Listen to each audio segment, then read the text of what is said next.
Hey, all you weather geeks, welcome to October, welcome to Wednesday, and welcome to Weather for Weather Geeks. If you missed it this morning, I posted a new blog post on my weather blog, ericwfmj.com, reviewing September, taking a look at the next few days in some detail, and then taking a look at the longer range as well, including an outlook for the rest of October. Lots of fun statistics on here, some nice looking maps. It's a quick, easy, fun read for those of you who are more readers than video watchers. These are the kinds of things that are easier for people to look at work when they maybe not necessarily can watch a video. So ericwfmj.com for that.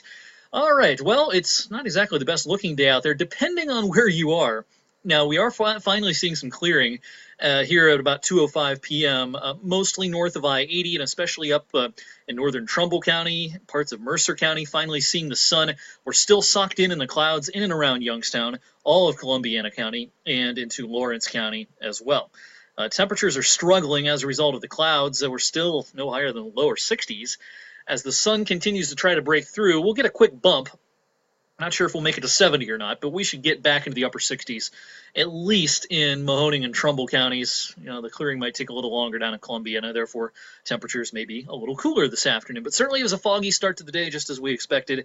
And finally, from north to south, a little bit of clearing out there this afternoon. Yeah, as you can see, just depending on where you are across the region, it's nice outside or it's not so nice. Southern Ohio, southwest Ohio at least, seeing a pretty nice day. There's a hole in the clouds down around Parkersburg, Marietta, Zanesville, but then the clouds are thick from Holmes County through Dover, New Philly, East Liverpool, heading over to Newcastle, and then north of there you're seeing some clearing this afternoon. So just depends on where you are. The system that brought us the rain yesterday and the clouds today finally getting the boot over the next 24 hours, and this little slice of nice out through here is going to head our way for tomorrow. Tomorrow's going to look and feel a lot different. We'll have sunshine. We'll get back into the middle 70s tomorrow afternoon, and tomorrow is the day. You need to rake the leaves, if you need to mow, whatever you need to do it tomorrow, because Friday not looking so hot, and then the weekend not looking so hot either. We'll talk a little bit more about that in just a second. We are on the lookout for a possibility of severe weather this afternoon out here in the yellow area. That's where the enhanced risk is. So that includes Kansas City, Topeka, down to Oklahoma City. Nothing really brewing just yet, but that'll be a zone we watch out for. And then actually on Thursday, while we have a nice day, areas out to our west have the threat for severe weather during the day on Thursday. As far as our severe weather threat on Friday, as this front moves in, don't expect it to be real high. The system's losing its dynamics. In other words, the conditions just aren't favorable for severe weather here on Friday like they are to the west today and tomorrow. But it's sure going to rain on Friday, and we might hear some thunder, and it's certainly going to be windy as well. So let's go ahead and skip ahead to Friday. Take off the current information here. And we'll bring up our latest computer models for Friday. I'm also going to bring up the isobars here, the lines of equal pressure, so you can see just how windy it's going to end up being. Here's tomorrow afternoon, according to the NAM model. At this point, we have low pressure centered over Iowa. Our cold front's back here, warm front up in here, and an uneventful day here across the Mahoning and Shenango valleys on Friday. Skip ahead to, on Thursday, I should say. Skip ahead to Friday morning. And this is when it's starting to turn windy. Our cold front Friday morning is right here, right where the isobars are kinked like that. Out ahead of it, showers and storms. Now, we're probably not seeing rain first thing in the morning here on Friday. It's going to take a little while. But notice how closely packed together the isobars, the lines of equal pressure are. And that means, yeah, it's going to turn out to be kind of windy. In fact, I can throw up the forecasted wind speeds here. And we're starting to get into some blues, which the legend over here on the left, indicate we're at least at 12 miles per hour, if not into the 20s, first thing in the morning as far as wind speeds. Go back to the simulated radar product here, and we'll skip ahead to the afternoon on Friday. This is when things will start to get active. Back things up here to early afternoon. And I think an average start time for the rain and the thunderstorms on Friday will be roughly about noon, just on average, a little earlier, depending how far west you are, a little later if you're to the east of Youngstown over into Pennsylvania, but around noonish. Cold front approaching, windy, some showers, maybe some thunder. Big question for high school football is, do we get a dry punch in time for kickoff? And it depends on what model you look at this point. It's still a little too early in the game to make any sort of real bold predictions. The NAM model would suggest there's probably not much of a dry punch in here. We're probably going to get wet at most high school stadiums. The big issue would be any thunder and lightning. At this point, I would say that's not real likely. I don't want to rule it out, but I don't think it's likely that there's a lot of lightning delays Friday evening. but the risk of rain certainly is there Friday evening, and I'll throw up the winds here Friday evening real quick just to show you what's going on there. And yeah, still pretty breezy, if not windy. The gustiest winds will be out here behind the front, out in Illinois and Indiana, and that's the kind of weather we'll have here as we head into Saturday. Here's Saturday midday.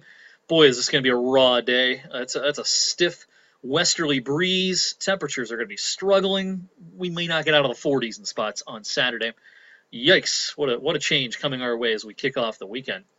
So as we head into the weekend, here's Saturday afternoon, and even though the main slug of rain with embedded thunder is well off to our east, the backlash behind this storm, a lot of clouds around. There's going to be some spotty showers on Saturday, and I mentioned this in my blog, and I think I might have even mentioned it in this video yesterday. If we skipped ahead in the calendar, if this same pattern were occurring closer to Halloween, we might be concerned about wet snowflakes mixing in with rain showers on Saturday.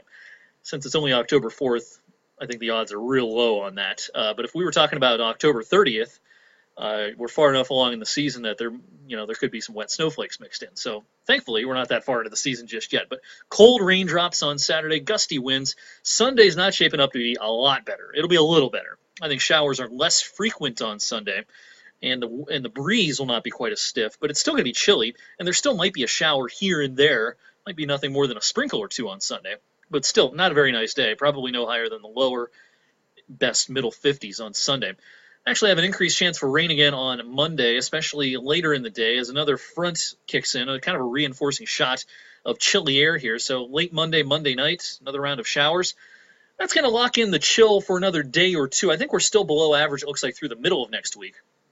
And then we should start to rebound towards the end of the week. We've got our challenges forecast-wise in the longer range. Here's the GFS Ensemble 16-day temperature outlook.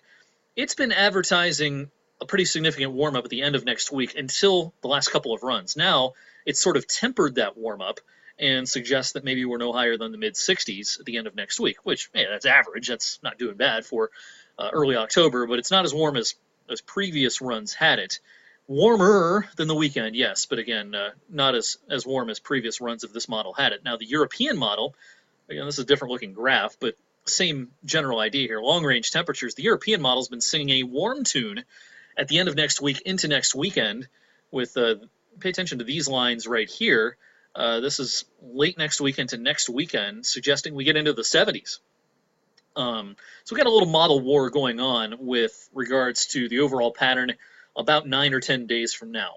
It could really warm up, or if the GFS has the better idea, maybe it's not so warm. Maybe it's just sort of seasonable, which will feel nice after a very chilly weekend and a chilly start to next week. So lots to iron out in the longer range. The bottom line is enjoy tomorrow if you can, because not going to be so nice out Friday through the weekend. Well, thank you for watching Weather for Weather Geeks on this Wednesday. I'll see you again tomorrow afternoon. Again, be sure and check out my blog from this morning, ericwfmj.com. We'll see you.